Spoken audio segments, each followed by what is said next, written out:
जी हरिवंश महाराज जी। महाराज जी, नाम जप में मन नहीं लग रहा महाराज जी, माया घसीट रही है, माया के पहलवानों से पूरी तरह परास्त हो चुका हूँ महाराज जी। ऐसा रहा तो मैं डिप्रेशन में चले जाऊंगा, ऐसा लग रहा है। भंवर नहीं नहीं नहीं नहीं, क्यों डिप्रेशन में क्यों चले जाओगे? जब युद्ध क्षेत्र में उतरे तो परास्त होना या विजयी होना खास बात नहीं, खास बात है डटे रहना, पीठ दिखा के भागना नहीं है।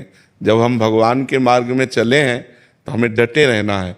और देखो, मन लगे या ना लगे, अगर हमको विष खवा दिया जाए तो मार ही देगा। हम श्रद्धा से पिए या अनजाने में पिए, आग को अगर कोई भूल से छू ले या सही में छुआ दे तो जला ही देगी, क्योंकि उसमें दाहिका शक्ति है, विष में मारण शक्ति है और नाम में तारण शक्ति है। जैसे हम राम राम राधा राधा हरि हरि रट रहे हैं, हमारा मन नहीं लग रहा है तो भी हमारा कल्याण होगा, पक्का कल्याण होगा, इस बात पर विश्वास कीजिए। भगवान को जब ये बोलते हुए अर्जुन जी ने सुना कि जिसको अपने मन को वश में करने की प्रक्रिया नहीं आई, इंद्रियों को वश में नहीं किया, तो उसको योग प्राप्त होना, भगवत प्राप्ति होना कठिन है।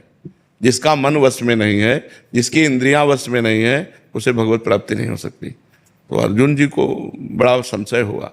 अर्जुन जी ने प्रश्न किया कि भगवान, जो आपका नाम जप करता है, इंद्रियों को वश में नहीं कर पाया है, मन को वश में नहीं कर पाया है, फिर उसकी गति क्या होगी?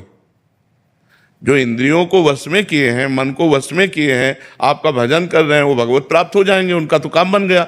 लेकिन जो नाम जप कर रहा है, कथा कीर्तन कर रहा है, लेकिन उसका मन वश में नहीं है, इंद्रियां वश में नहीं है, जो मन आया सो अपनी मनमानी करवा लेते हैं, तो उसकी गति क्या होगी? तो बहुत सुनने लायक बात है, वो नरक नहीं जाएगा। भगवान के भक्त का पतन नहीं होता, नामे भक्ता प्रणश्यति, भगवान के भक्त का नाश नहीं होता। पहली बात तो नरक नहीं जाएगा, दूसरी बात स्वर्ग नहीं जाएगा, क्योंकि स्वर्ग की उसने कामना नहीं की, मोक्ष होगा नहीं क्योंकि इतना साधन नहीं हुआ।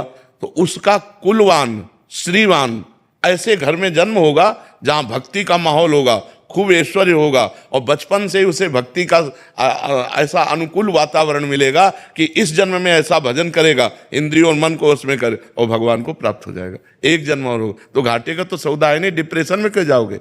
राधा राधा बोल रहे, ये विनाशी थोड़ी है, ये अविनाशी है। ये किसी भी काल में भगवान के भजन का नाश नहीं होता।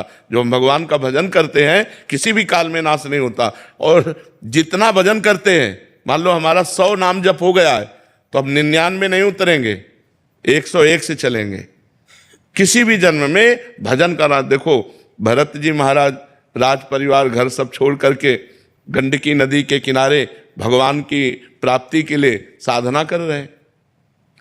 एक दिन वो अर्घ दे रहे थे भगवान सूर्य को, इतने में एक सिंह ने दहाड़ मारी और हिरनी ने छलांग लगाई। वो गर्भवती थी, उसका बच्चा जल में गिर गया। अब कोई भी दयावान पुरुष कैसे देख सकता है कि वो बच्चा नवजात पानी में बह जाए? दौड़ के उठा लिया, उठा के अपने आश्रम में लाए, उसका पालन पोषण करने लगे, हरी हरी दूब तोड़ के लाना, पवाना, दुलार करना। अब उसमें ममता हो गई, अब उसको छोड़ ही नहीं पाए, तो अंतिम समय हिरन का चिंतन बन गया। तो अगला जन्म उनका हिरन का हुआ, लेकिन भजन नहीं छूटा। आप भागवत में पढ़ के देख लीजिए, उस हिरन शरीर को गंडकी नदी में खड़ा करते और सूखे पत्ते खा करके वही मंत्र जपते जो राजर्षि भरत के रूप में भजन किया, और अगला जन्म ब्रह्मबोध संपन्न महापुरुष जड़ भरत के रूप में हुआ। भजन का कभी नाश नहीं होता। इसलिए डिप्रेशन वाली तो सब बात ही नहीं, ऐसा तो व्यर्थ तो हो ही नहीं सकता। केवल जबान से नाम जपने मात्र से जीव का परम कल्याण हो जाएगा। राम नाम मणिदीप धर, जीह दे हरि द्वार, तुलसी भीतर बाहिरो, जो चाह सुजियार। मन लगे न लगे, राधा राधा कह रहे हैं, राम राम कह रहे हैं, कृष्ण कृष्ण कह रहे हैं, शिव शिव कह रहे हैं, परम आनंद मिलेगा। आप इसकी चिंता न करें। हाँ, जहां तक आपका बस है वहां तक आप गलत आचरणों से अपने को बचाइए। जब नहीं बचा पा रहे हैं तो भगवान के सामने ऐसे हो जाइए कि हे नाथ, देख लो मेरी सामर्थ्य नहीं, आप ही कृपा करके मुझे बचाओ, और ना बचाओ तो आप ही तारो। मैं जैसा नीच पापी पतित हूं, अब आपका हूं, आप देख लेना। ठीक है? हाँ, डिप्रेशन वाला शब्द ही उच्चारण मत करो, बिल्कुल नहीं।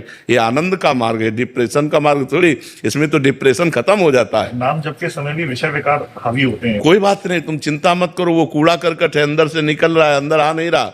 जब नाम जप करते हैं और गंदी गंदी बातें मन में आती हैं तो मन में आती नहीं हैं, वो मन से जाती हैं, क्योंकि नाम जब चल रहा है वो मन को निर्मल कर रहा है। और उस समय ऐसी भावना करो कि हमारे मन से गंदगी निकल रही है, आ नहीं रही, क्योंकि भगवान के नाम का पहरा है। नाम पाहरू दिवस निशी, तो पहरेदार बहुत जोर का है तो अंदर तो आ नहीं सकता, अंदर की गंदगी मार मार के बाहर निकाली जा रही, ऐसी भावना करना चाहिए।